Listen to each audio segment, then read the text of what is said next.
Një dhjetori shënon ditën botërore të luftës kundër HIV-AIDS, një datë e caktuar që prej vitit 1988 për të rritur ndërgjegjësimin dhe për të mobilizuar përpjekjet globale në luftën kundër kësaj sëmundje vdekjeprurse. Në Shqipëri gjatë këtij viti janë diagnostikuar 125 raste të reja me HIV-AIDS, duke quar në 1973 raste numrin e përgjithshëm që nga viti 1993, kur u konstatua rasti i parë.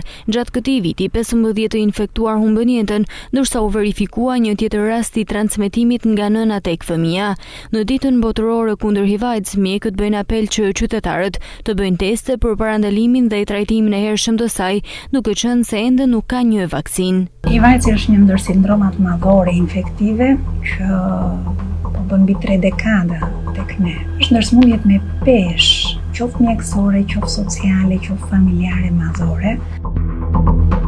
Në shërbimin tonë trajtojnë adultët, grup mosha mbi 14 vjeç. Dhe ajo që ne vëmë re është që është popullata aktive më shumë predominuese me këtë sindrom. Është sëmundje që nuk prek një individ, nuk prek partner, nuk prek një familje.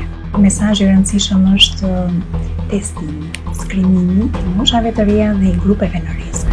Është shumë e rëndësishme për moshat e reja dhe grupet në risk depistimi.